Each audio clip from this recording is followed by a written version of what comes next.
Hey guys, it's Michelle here with Tuesday Talks. This is going to be a good one. I had a client ask last week about just going into the holidays, and she is in a fat loss phase right now, so she wants to stay on track. And so we were talking about some things to help her get through the holidays while enjoying them and staying on track, which is possible to do. And this is even helpful even if you're not in a fat loss phase, just to be able to kind of navigate the holidays with a little bit more logic and thinking through it rather than having this all or nothing mindset. That's the thing that I'm really trying to get women and my clients and everyone to get away from, because it's just a dangerous trap, right? It's kind of like, well, the holidays are coming, whatever. And then it's just like all in, and you're just eating and you're feeling terrible and you're gaining weight. Or it's like, oh, I don't want to gain weight. I can't eat anything. No desserts, no sugar, nothing. And that's just not where we want to be with our health. It's not a good lifestyle. It's not a good mindset. And it's honestly the hardest way to be successful is to be in that yo-yo of the extreme, the back and forth. So let's talk about a few things that hopefully can help prepare you to go into the holidays with a better mindset. So the first thing I would say is when you're at the actual holiday, or let's say it's not a holiday, but you're like, I know a lot of people this weekend were doing their Friendsgivings, right? Because it's the week before Thanksgiving. So you're going to an event like this. The best way to prepare your day, because you're going somewhere where you're not sure what type of food there's going to be, you're not, like, if you're tracking your macros, you're not really going to know how to track anything, right? It's going to be pointless if you're trying to track. And it's probably food that in general is just more heavy on carbs and fat. That's kind of just the type of foods that we eat around holidays, right? Or just way higher in carbs and fat.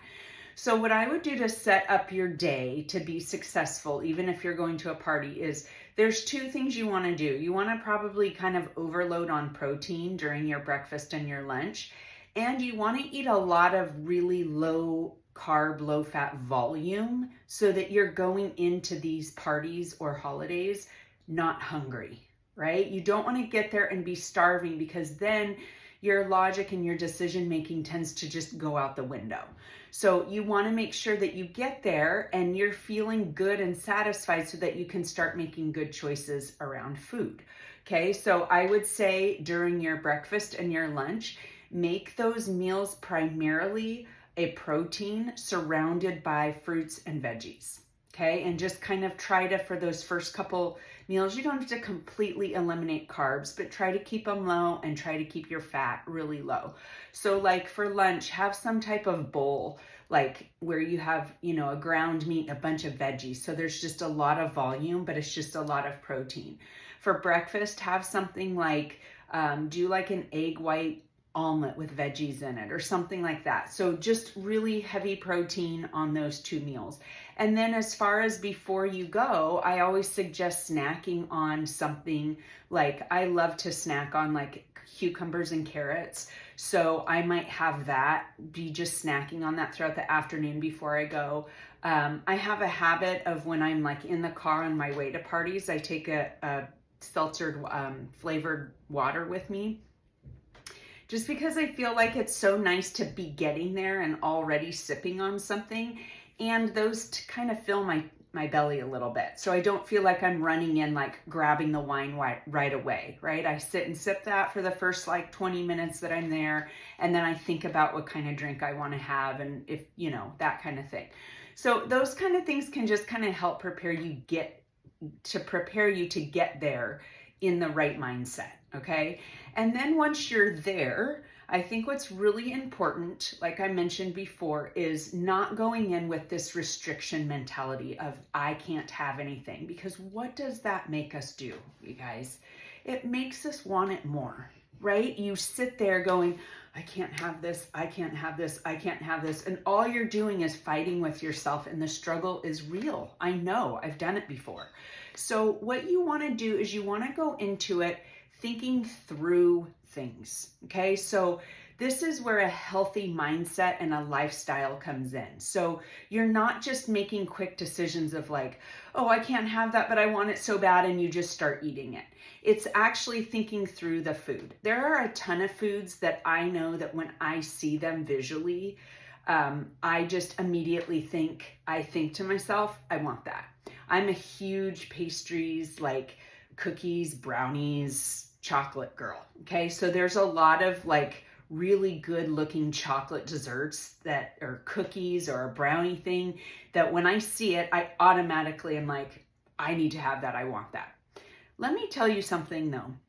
What I've learned throughout the last like 10 years is probably more than 50% of the time, I can have one bite of that thing and I think through it and I think this isn't as good as it looked. Like my brain was telling me that is going to be so good. That's going to be so amazing. And it looked amazing. But the second I tasted it, I was like, it's not really worth it to me. I would rather spend those calories on something that I'm really, really enjoying. So for me, it's not like I couldn't have it. It's I can have it, I taste it, but then I think through it logically. I'm not just having it just because it's there and eating something that I'm really not enjoying, right? Here's another example is with the drinking, right? It's, totally fine to go out to a party and want to be social and have a glass of wine or a cocktail or something like that. Totally fine. But you want to think through how you want to feel and is it worth it? So the other night we had a small gathering for my son's birthday. It's the week before Thanksgiving. I'm feeling like holiday and I just really, really wanted to sip on a glass of wine, which is totally fine. But the important thing is that I think through it, right? I have not been getting great sleep lately. Something's going on with, I don't know, my hormones. I just haven't been sleeping well lately. And I know that wine is only going to make that worse. So I can then decide, do I want to have the glass of wine and sacrifice another night's sleep? Or is it more important for me at this point to not have it and have it in a time where I'm in a better place and support what I want for myself? So I had to make that decision. And of course, I'm like, I want to sleep. That's the most important thing to me right now for my health and recovery and my hormones. That is going to get me to my goals. So that's what you want to think about when you're eating this food is you want to actually stop, give yourself a little bit of a break. He's putting up Christmas lights behind me.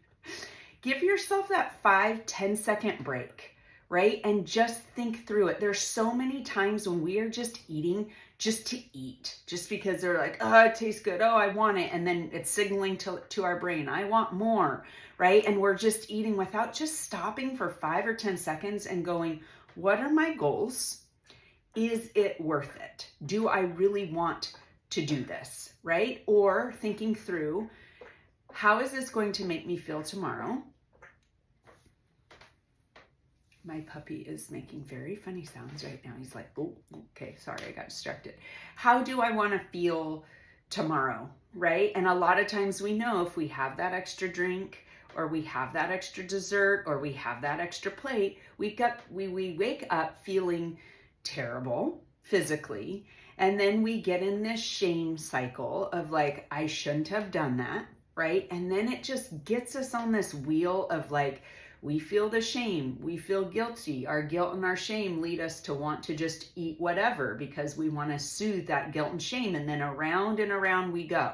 So you opened up the door to get on that wheel and now it's super hard to get off, right? This is what happens to most people during the holidays. And it's why most people gain weight during the holidays because they open the door to get on this wheel and then they just constantly feel terrible for like 60 days. They're just feeling terrible all the time, which is so ridiculous. So I read something the other day. I put a post up a few days ago about how from the end of Halloween to Christmas, it's literally 3 days of actual holiday, right? Halloween, Christmas, and Thanksgiving. Okay. Now I know there's a lot of like parties and gatherings and stuff in between there. I realize that, but still within those 60 days, that's still only like 80% of your days are not parties and gatherings.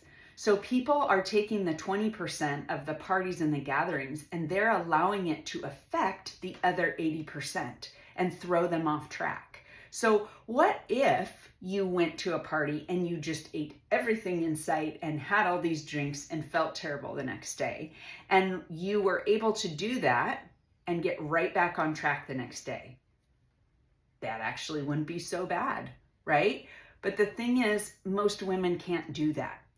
It opens the door, like I was talking about, it opens the door to get on this cycle, and then it never ends. Then it's like the next day, oh, I just want that muffin. Oh, I want that donut. And now we're just in this, like, I want everything in sight. Screw it, right? It's like that analogy, like you have one flat tire and instead of fixing the flat tire, you're self-sabotaging and you're going around poking holes in all the other tires because you're like, well, that tire's flat. I might as well do the others too, right? Which seems super illogical, but that's the same mindset that a lot of people are having around these holidays. Is like, oh, well, I blew it last night, so let's just go for it. And then the next day at brunch becomes an out of control thing. And then the next dinner, whatever, I'm just going to have the extra wine tonight, even though I'm not at a party and I'm not at a gathering.